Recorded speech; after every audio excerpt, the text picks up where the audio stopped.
We're out here in nature today to talk to you about one of the most prevalent things going on in business, and that is artificial intelligence.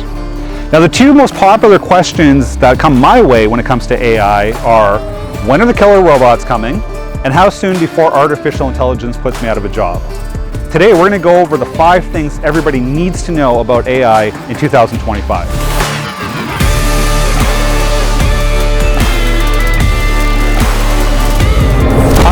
And CEO of Cell State, and today we're going to talk about the 5 things that everybody needs to know about artificial intelligence in 2025. All right, point number 1, AI is just a tool. Now, a lot of people are very fearful about AI. What is it? What can it do? How much can it think? How much does the machine know about me or what I'm thinking or what I'm doing? But the reality is none of that is actually true. Think of it like this. Once upon a time, we had the advancement of a typewriter, and then we would go out there and we'd type, and if you made an error, it was really cumbersome to adjust. You had rough drafts, things of that nature. Now, with software, things like Microsoft Word as part of Microsoft Office, for example, or using Google's tools online, we can actually cut and edit and move things around very, very seamless and easily. Think of the internet. How did we communicate before the internet? How did we share ideas? How did we get a hold of people? Think of texting. Remember life before texting? That was a different story. So AI is really just the next level of tools. Computers cannot actually think. Very important distinction to realize. So if we have, for example, a picture of a bunch of kids playing, you could see a caption that would say something along the lines of, here's a bunch of children playing soccer. What we don't realize, however, is that the machine does not actually understand what children are, what playing is, probably doesn't even know what soccer is.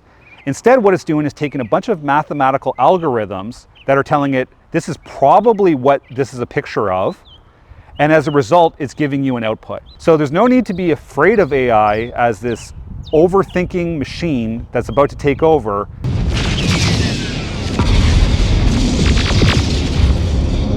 Artificial intelligence, as it stands today, is just a tool. All right, so our second point is, what exactly is artificial intelligence? How would you define it? Well, I'm sorry to disappoint you, but artificial intelligence is one of those terms that's really undefinable. How do we define intelligence? If we look at an animal, for example, and we say, hey, this dog is really smart because if you throw the stick, it knows to go get that stick and bring that back.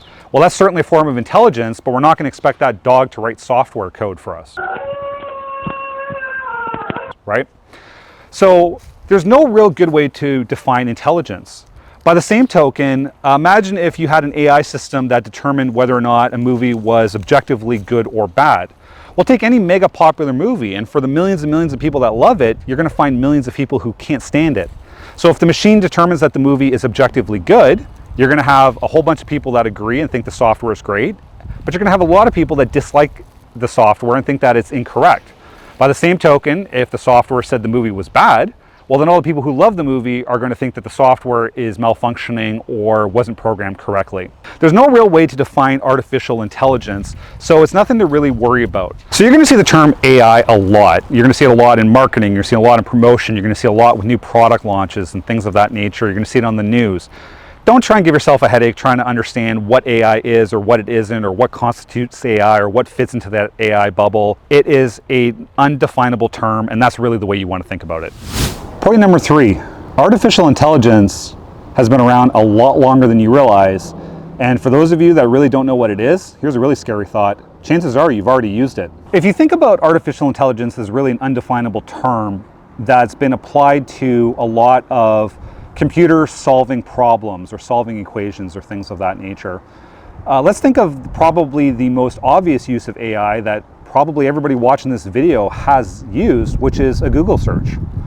When you search something on Google, what it's doing is it's using an algorithm to take an input, search it against a large database, and try and return what it feels are the best possible results. Well, if Google was invented today, they would consider that an AI.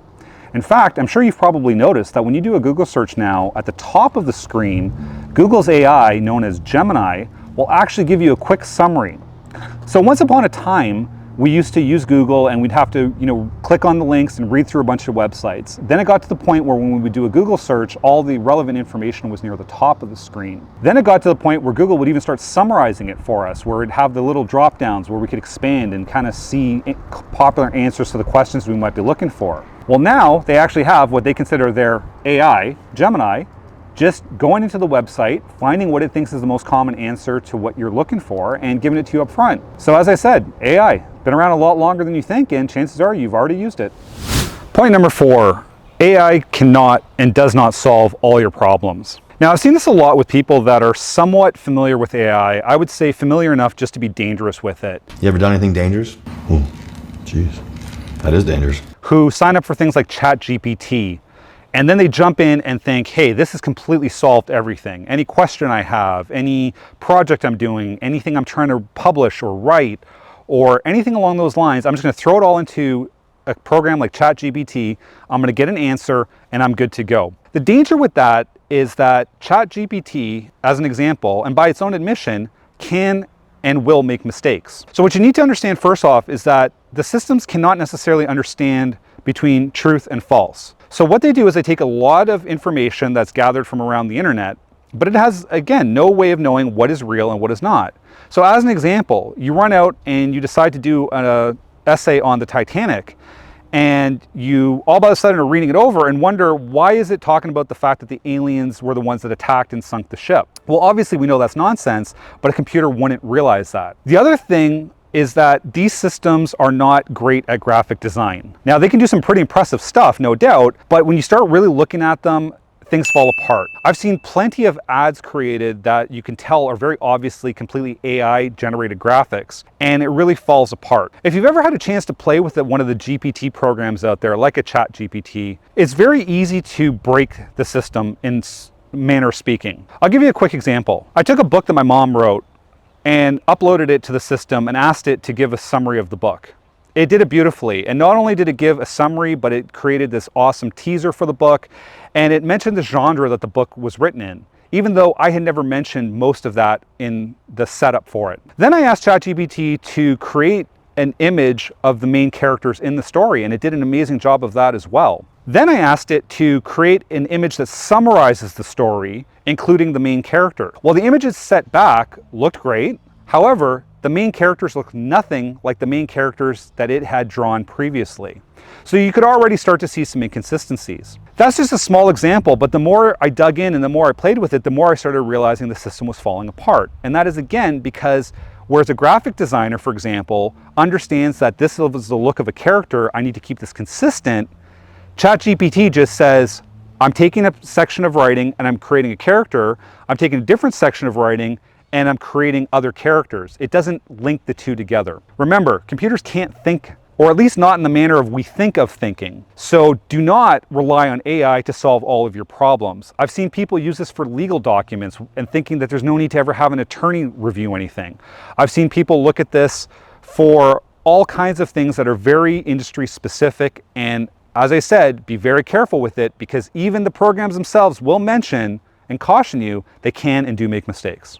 Okay, our fifth and final point today is that artificial intelligence actually works best when combined with people. Now, I know that kind of seems a little counterintuitive to what a lot of the marketing and a lot of the news has been talking about, because a lot of it has been how AI is going to replace you and how AI is going to take over all these industries and how AI is going to put everybody out of a job. They took my job! They took your job! The thing to think about when you're talking about AI and computers is that there are things that computers do exceptionally well. Much, much, much better than a human being can do.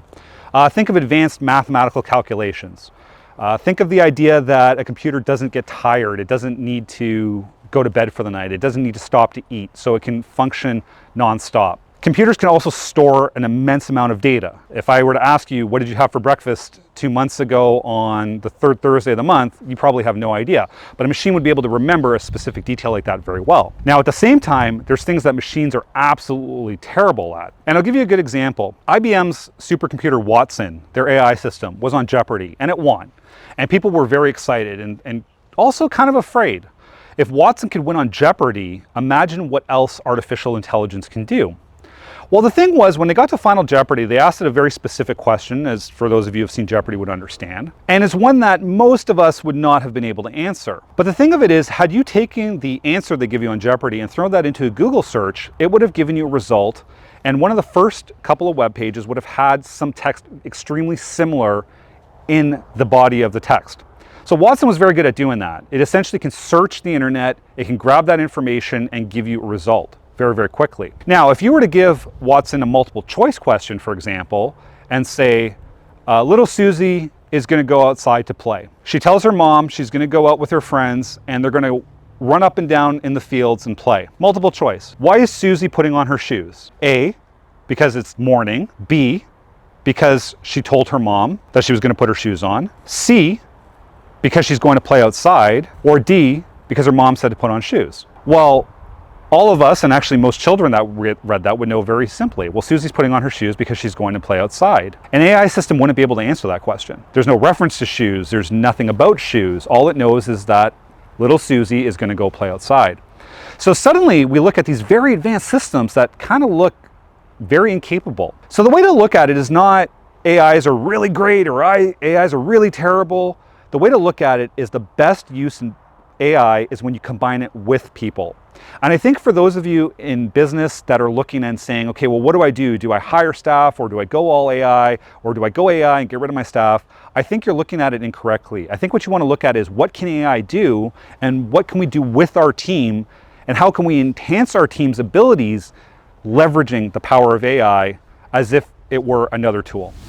Artificial intelligence is not a coming soon thing. It's not a near future, long-term future thing. It is very much a here and now thing. And as we covered in the video, it's actually been around for a lot longer than perhaps people realize. What we did today was cover off the 5 essential things that absolutely everybody needs to know about AI going into 2025. We're going to cover it a lot more in the coming year and get into a lot more depth, but for right now, those are your 5 basic things that you need to know. Be sure to comment below. Tell us your thoughts on AI. Are you a fan of it? Are you afraid of it? Are you looking forward to more of it? Like, subscribe, share our videos, ring the bell for notifications. If you liked what you saw today, be sure to check out our other videos on the channel. Until next time, I'll be back.